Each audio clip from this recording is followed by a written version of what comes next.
नमः सितेभ्यः।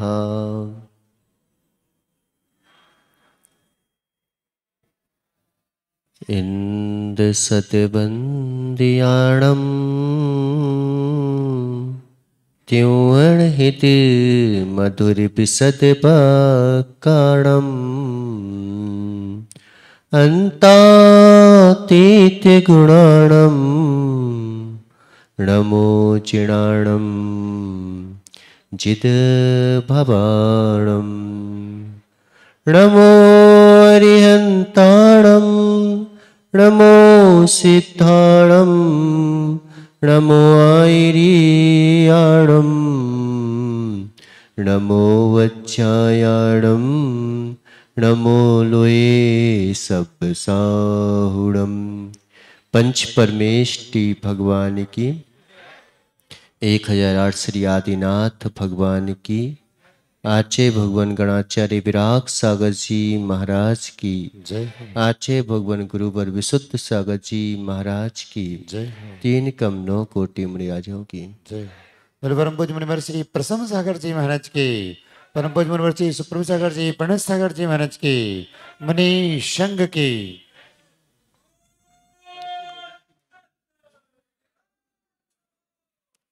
जिंदगी बड़ी ही अद्भुत रहती है। आदमी से ज्यादा ईर्षी तिरछी चालें चलने वाला शायद ही कोई प्राणी होता हो। सबसे ज्यादा अगर तिरछी चाल चलता है, यद्यपि मायाचारी में प्रसिद्धि है त्रियंचों की, लेकिन हमने देखा, कई जगह हमने ग्रंथों में पढ़ा कि व्यक्ति जो है मनुष्य पर्याय से तो त्रियंच बन गया और त्रियंच पर्याय में सुधर के और मनुष्य बन गया। आप देखो कि पार्श्वनाथ का जीव क्षमा मांगकर भी क्या मायाचारी कर दी होगी कि पहले हाथी बन गया और फिर जो है वो स्वर्ग और मनुष्य बनता गया। सबसे आड़ी तिरछी चालें चलने में माहिर है तो कौन? मनुष्य है। बहुत ही अजब अजब काम करता रहता है, अजब तरीके के। गुलामियों के नाम बदलकर मालकियत का नाम कर देता है। क्यों? जंजीरों के नाम बदलकर और जो है आभूषण के नाम दे देता है। कारागृह के नाम बदलकर घर का नाम दे देता है। इससे ज्यादा मायाचारी और क्या होगी बताओ? सुंदरता का नाम देकर सौंदर्य को भूल जाता है अपनी। किस आगम में लिखा कि क्रीम पाउडर आदि सुंदर है? अपनी आत्मा सुंदर है, लेकिन सौंदर्य का नाम उसको दे दिया जो हमारा था नहीं, जो हमारा होगा नहीं, जो हमारा है नहीं। जब भी तुम बाहर जाओगे, जब भी बाहर जाओगे, सांप बाहर निकल आता है तो टेढ़ा मेढ़ा हो जाता है। जैसे ही तुम बाहर की चीजों से अपनी पहचान करने लगोगे, निश्चित मानो टेढ़ा मेढ़ा होना ही पड़ेगा। जब भी हम किसी भी चीज को, बाहर की चीज को अपनाएंगे, उसमें टेढ़े मेढ़े परिणामों को करना ही पड़ेगा। जब भी हम अपने अंदर में जाएंगे तो सीधे हो जाएंगे। हर चीज मुखौटा को अपना चेहरा मान रखा है। मुखौटा को अपना चेहरा मान लिया है। जो उड़ा था दूसरों के लिए, उसे ही अपना चेहरा समझ रखा है। किसके लिए उड़ता है ये मुखौटा? क्यों? जो बहरूपिया होता है, वो मुखौटा किसके लिए उड़ता है? स्वयं के लिए कि तुम्हारे लिए? वो चेहरा तो हमें फिर भी दिख जाता है कि ये मुखौटा लगाए हुए हैं, लेकिन क्या मुखौटा चेहरा है क्या? क्यों? मुखौटा चेहरा है क्या? मुखौटा का चेहरा से कोई संबंध ही नहीं है। है क्या कोई संबंध? उसका तो जो है आधार भी नहीं है चेहरे से। वो तो मात्र चेहरे पर लटका रहता है और कुछ नहीं होता। लेकिन चेहरा ऐसा है कि मुखौटा लगाते लगाते लगाते लगाते लगाते लगाते हम इतने जो है अपना चेहरा समझ बैठे, इतना चेहरा समझ दे बैठे कि अपना चेहरा उस मुखौटे को हटाते हैं तो पसीज गया है बिल्कुल। तो मुखौटा ही असली चेहरा नकली रखता है। कठिन काम करते करते करते करते हम इतने सरल हो गए हैं, इतने सरल हो गए हैं, इतने सरल हो गए हैं कि हमें पता ही नहीं पड़ता कि हम कठिन हो गए कि सरल हो गए हैं। क्यों? जिंदगी में जी रहना सरल है, जिंदगी में मर जाना सरल है, जिंदगी में सरल कह देना सरल है, सरल सुन लेना सरल है। कठिन क्या है? क्यों सागर? कठिन क्या है? बस सरल होना ही सबसे बड़ा कठिन है। सबसे बड़ा कठिन है तो सरल हो पाना सबसे बड़ा कठिन है। हम कठिन को सरल मान लेते हैं, सरल को कठिन मान लेते हैं। अगर कोई महाराज यहां पे आ जाए और तुम्हारे चौकी में तुमसे बोल दिया कि चलो छुल गए हो बाहर जाओ, अरे कितने कठिन महाराज, जिले नहीं पा रहे थे क्या? सरल होना चाहिए महाराज को। तो अगर कोई महाराज ने आपको नियम देने के लिए बोला कि नियम ले लो, अरे उनके पास नहीं जाऊंगा, वो बहुत कठिन महाराज हैं। अब बताओ कि सरल महाराज कौन थे, कठिन महाराज कौन थे? क्यों? कौन से सरल महाराज थे? जो तुम्हारी पुष्टि करते रहे, जो तुम्हारे लिए तुम्हारे साथ चलते रहे, जैसा तुम कर रहे हो वैसा करते रहे, तो लगता है कि सरल महाराज हैं। लेकिन जो तुम्हें आगम का उपदेश दें, आगम के मार्ग पर चलाएं, अरे महाराज जल शिविर में डांटते ही रहते हैं, बताओ तो सही, सबके सामने धोने की धमकी देते हैं। कितने कठिन महाराज हैं। कठिन है कि सरल है? किस बात को हमने सरल समझ रखा है? कि गुलामी को ही हमने मालिकियत समझ रखा है। बताओ एक बात, कि गुलाम है कि मालिक है? वो जितना बड़ा सेठ है वो उन वस्तुओं का गुलाम है कि मालिक है? हो सकता है कि गुलाम फिर भी मालिक बना बैठा हो। जो गुलाम है, जो नौकर है, वो फिर भी उसे टेंशन नहीं रहती, भैया उठा दो दे दो, लेकिन मालिक को जरूर टेंशन होती है। वस्तुओं को तो पता ही नहीं है। इस पेन को क्या पता है क्या कि कौन मेरे को अपना माना रहा है, कौन मेरे को नहीं अपना बना रहा है? पेन पता है क्या? इस माइक को पता है कि कौन मेरे अंदर में क्या बोल रहा है, क्या नहीं बोल रहा है? ये तो बोलने वाले को पता है कि मैं क्या बोल रहा हूं और क्या बोलना चाहिए। पता है क्या इस मालिक को? वस्तुओं को तो पता ही नहीं है कि किस आदमी ने मेरे को मालिक होने का भ्रम पैदा कर रखा है।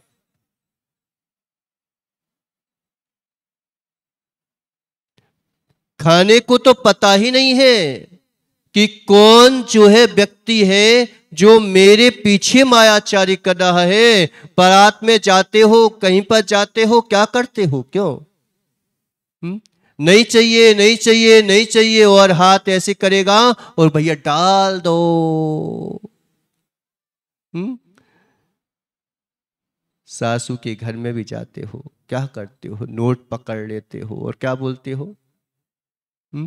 नहीं चाहिए, नहीं चाहिए, नहीं चाहिए, नहीं चाहिए क्या करके, और नोट छोड़ता नहीं है। कभी पता चला क्या? मुझे सम्मान नहीं चाहिए, सम्मान मिले नहीं तो आदमी निकाले नहीं पैसे, लेकिन सम्मान चाहिए नहीं मेरे को। लेकिन कभी निकाला क्या कि मेरा है ही नहीं तो मेरे को सम्मान की क्या आवश्यकता? लेकिन जब तक आदमी को धर्म के मार्ग में भी अभिमान और सम्मान में अंतर होता है। अभिमान क्या कहलाता है? मैंने किया, मैंने कमाया, मेरा पैसा है। और सम्मान कहता है कि इसने किया। सम्मान होता है तो अभिमान भी होता है। अभिमान अपने अंतरंग का होता है, सम्मान दूसरे के द्वारा किया जाता है।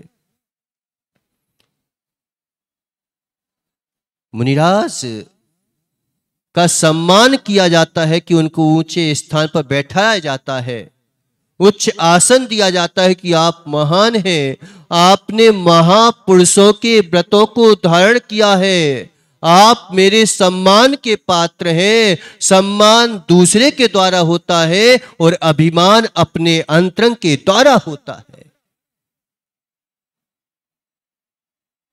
कोई अगर बोली देता है तो समाज का काम है कि वो सम्मान करे,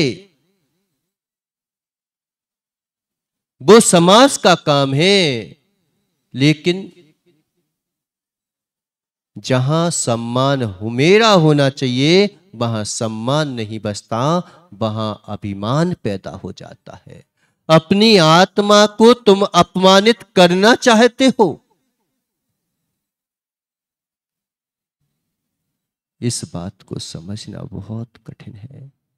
वस्तुओं को तो पता ही नहीं है कि कौन व्यक्ति मेरे को जो है अपना मालिक समझ बैठा। किस आदमी को ने गुलामी का भ्रम पैदा कर रखा है। दोनों कैदी हैं, दोनों कैदी हैं। पता, एक तो फिर भी स्वतंत्र हो जाए जिसने अपने अपराध को स्वीकार कर लिया और पुलिस थाने में बंद हो गया,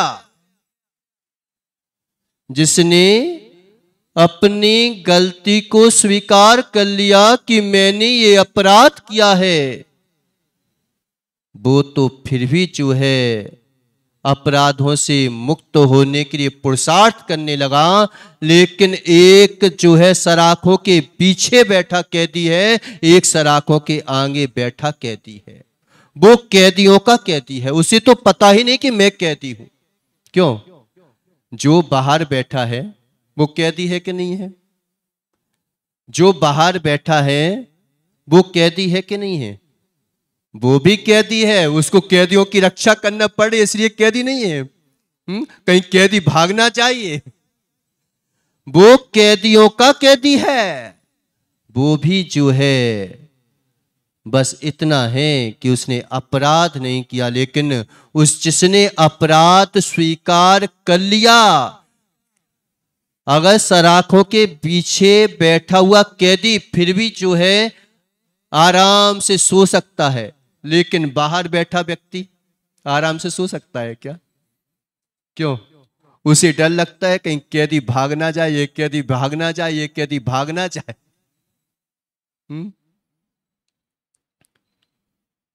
वो तो उनका कैदी है, उसने तो स्वीकार कर लिया, तो अब कैद से मुक्त होने का पुरुषार्थ कर लिया।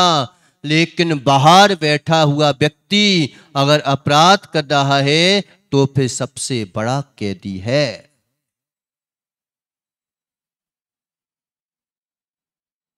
मालिक जो है नौकरों का गुलाम बना बैठा है।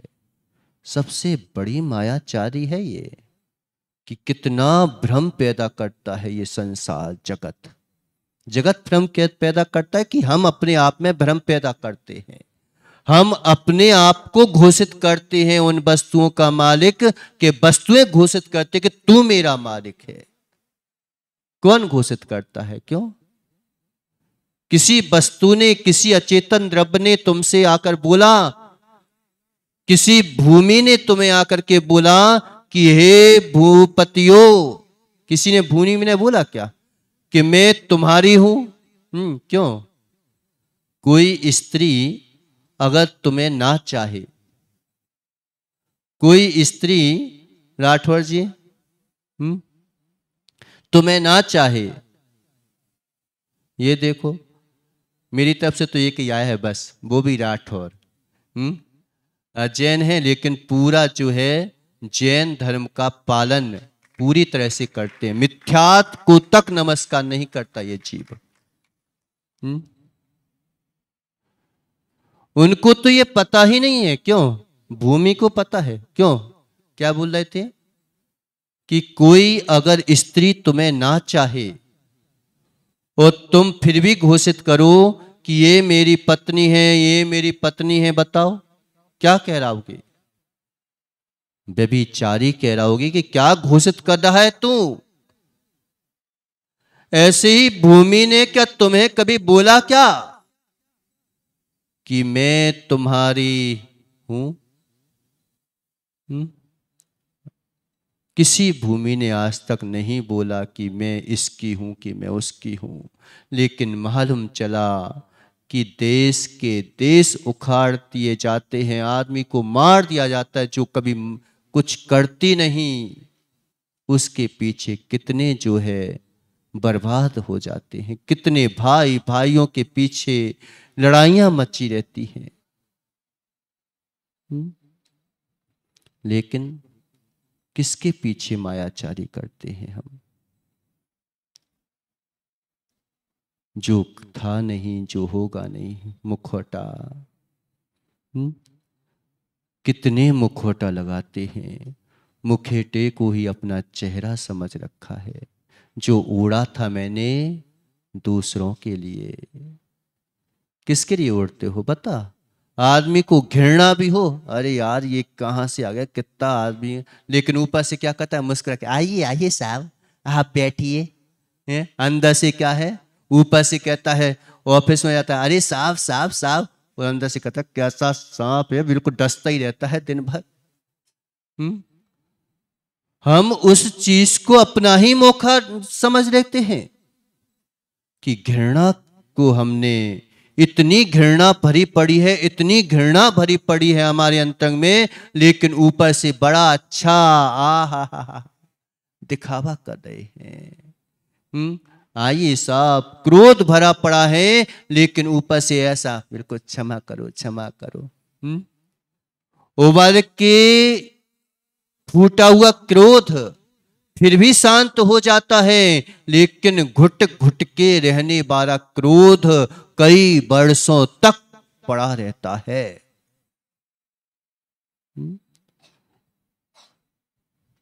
जो बड़ा व्यक्ति है वो तो मालूम चा कि ऑफिसर ने तो एक बार में क्रोध निकाल दिया कि ये भाई तू काम क्यों नहीं करता, इतना कह के सब तू काम नहीं करता, वो तो निकल गया, लेकिन जो सामने वाला है, छोटा है, निचला है, बोल नहीं पा रहा है, वो तो इतना घुट रहा है। कभी भी जो है गरीबों की, भिखारियों की, दासों की जो है बद्दुआ मत ले लेना। अगर उनको भी डांटा है, तुमने तो सोच लिया कि मैंने तो काम करवा रहा था, तुरंत ही जो है उसके बाद बोल देना कि भैया ऐसा करना पड़ता है, ऐसा कुछ बांध के मत बैठ जाना। नहीं तो मालूम चला कि अंतरंग में बैठी हुई क्रोध कसाय बहुत भयंकर होती है। अनंतानुबंधी कसायों में आदमी जो है घानी में भी पेल दिया जाता है तो भी ची नहीं करता, ची नहीं करता। घुट घुट के रहने वाली कसाय बहुत खतरनाक होती है। अगर तुमने निशाना चूक गया, किसी चीज पर निशाना लगा रहे हो, अगर तुम्हारा निशाना चूक गया है तो बोल दो कि मैं निशाना लगाने में असमर्थ हूं, नहीं लग पाया। लेकिन तुमने ये घोषित कर दिया कि मेरा निशाना तो लग गया, मेरा निशाना तो लग गया। निश्चित मानो अब तुम निशानेबाज नहीं बन पाओगे। मुनिराज भी होते हैं। मुनिराज देखो कि भले ही अभी महाराज जी सुना रहे थे ना, मुनि मनसम उच्चनीर,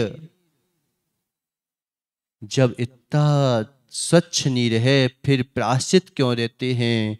प्रायश्चित लेने का मतलब ही है कि अपने आप को बार बार अगर संसार में रह रहे हैं तो पापी, दुरात्मा, दुष्ट, शुद्ध हूं, बुद्ध हूं, ये तो मालचकी मात सामायिक में कहते हैं। लेकिन जब भी बाहर निकलते हैं तो क्या बोलते हैं कि हे प्रभु मैं पापी हूं, मैं दुष्ट हूं, मैं दुरात्मा हूं, मेरे को जो नहीं करना चाहिए वो करना पड़ जाता है कभी इस पब्लिक के पीछे। मैं कैसा जीव हूं। इसीलिए बोला जाता है कि ये देखो धन्य है भगवान कि आप प्रायश्चित ले रहे हो, कितने मार्ग पर चलने के बावजूद भी आप प्रायश्चित ले रहे हैं।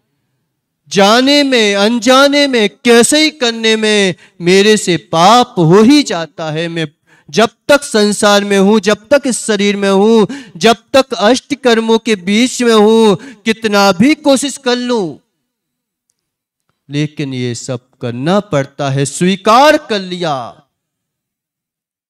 निश्चित मानो अगर तुम अपने कर्तापने को स्वीकार कर लो तो फिर ही कर्तापने से हट सकते हो।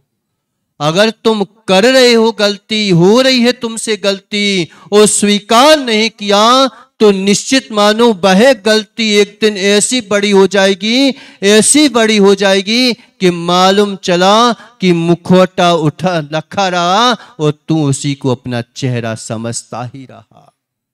स्वीकार करो। अपराध स्वीकार करने से अपराध कम हो जाते हैं।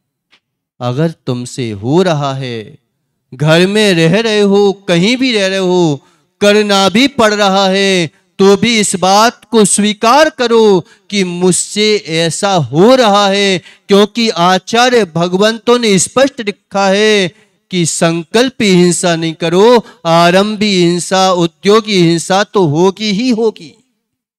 ना हो ये हो ही नहीं सकता। ये तो हिंसा तुम्हें होगी ही होगी। नहीं करोगे तो हिंसक बन जाओगे। तुम नहीं करोगे तो हिंसक बन जाओगे। कभी कभी कोई हिंसा करने से हिंसा नहीं होती और कोई कोई हिंसा करने पर भी हिंसा नहीं होती। एक बार आचार्य बताते हैं कि माताजी लोगों का संघ जो है जा रहा था और जा रहा था, एक गाड़ी वाला आया और बिल्कुल जस्ट जो है माताजी के पास से एकदम उसने गाड़ी निकाली। अब लोग चीखने लगे, चिल्लाने लगे। तो उस ड्राइवर ने आगे जाके गाड़ी रोकी और कहने लगा कि भाई मुझे क्षमा करो, लेकिन मैं मजबूर था कि मेरे पीछे इतनी सवारी थी, अगर मैं थोड़ा सा भी नीचे करता तो मेरी गाड़ी चली जाती। माताजी का तो ठीक है एक ही जाती, लेकिन मांझ की पूरी सवारी चली जाती। हमें लग रहा था कि उसने ऐसा किया, लेकिन उसकी दृष्टि देखो कि उसकी दृष्टि भी ऐसा नहीं था कि किसी को मारना चाहता हो। कई बार ऐसा होता है। यहां तक कि आचार्य भगवंतों ने कई चीजों में स्पष्ट लिखा कि चौथे गुणस्थान का स्वरूप क्या है, पांचवें गुणस्थान का स्वरूप क्या है। अगर चक्रवर्ती 6 खंड का राज ना करे तो देशद्रोही कहलाएगा। क्यों? क्योंकि धर्म की प्रभावना हो ही नहीं पाएगी और वो विधर्मी लोग तुम्हें धर्म करने नहीं देंगे। एक जगह की सत्य घटना बता रहा हूं कि एक जो है जैनी व्यक्ति था, उसकी गाड़ी टकरा गई किसी से। अब वो सामने वाला आया और लड़ने लगा, झगड़ने लगा। अब वो कह रहा भैया क्षमा कर दो, मेरे से माफी मांग लेता हूं। अब वो तो सामने वाला इतना उग्र हो गया, इतना उग्र हो गया कि मानो कि मारने पीटने लगा, मारने पीटने लगा। और यहां तक कि उसका छोटा सा बालक था, उसने उसको पकड़ के और बाहर फेंक दिया। जैसे ही फेंका, सामने से एक गाड़ी आई और मालूम चला कि उसका एक्सीडेंट हो गया, मर गया। कई चीजों में श्रावक का धर्म ही अलग है। मुनिराज को तक बताया गया कि ठीक है, अगर क्षमा मांग रहे हैं और नहीं करना चाहता, इसीलिए कहते हैं कि सामने वाले विधर्मी को अगर तुम दबा के नहीं रखेगा चक्रवर्ती, तो वो मान चला कि इस देश में, इस दुनिया में जो है मुनिराजों को भ्रमण ही नहीं करने देंगे लोग बाग। तुम घुट घुट के रह जाओगे कि अरे मैं तो धर्म कर रहा था, मैं तो धर्म कर रहा था, मेरे से तो ऐसा, मैंने तो अच्छा किया, मेरे बेटे का क्या हो गया। कई चीजें हम देखें कि होने पर भी नहीं होती और कई चीजें नहीं होने पर भी हो जाती हैं।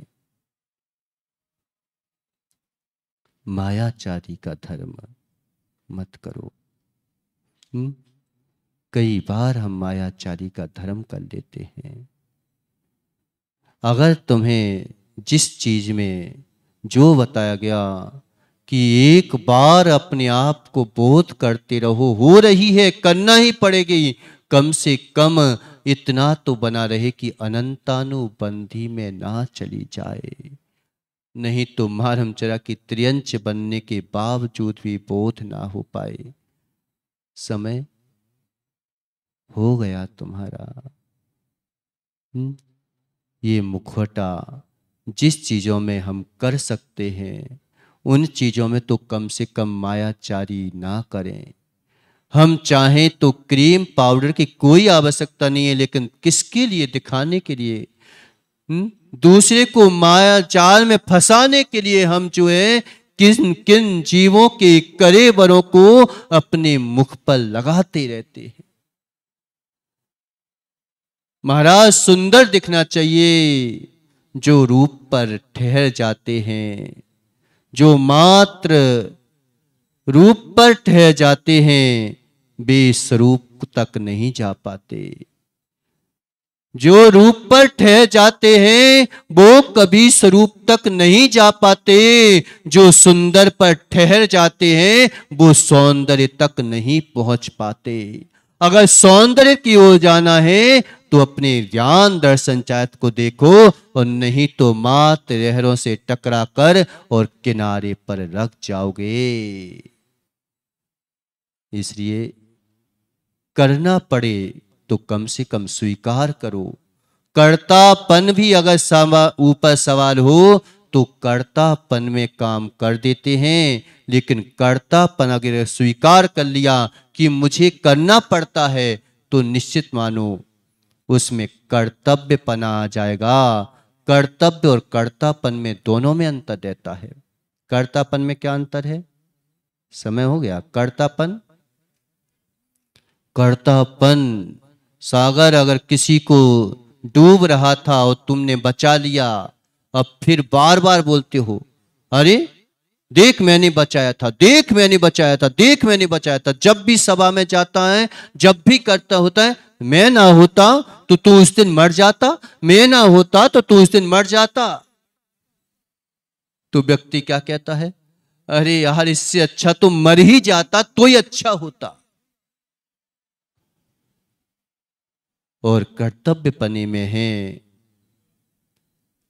कि मैंने क्या किया, मैंने तो तैरना आता था, प्रयोग ही तो किया है। मैं किसी को क्या बचा सकता हूं? इतने संसार में जीव हैं, मैंने क्या किसी को बचा सकता हूं क्या? नहीं तो मैं बचाने वाला होता तो सबको बचा देता।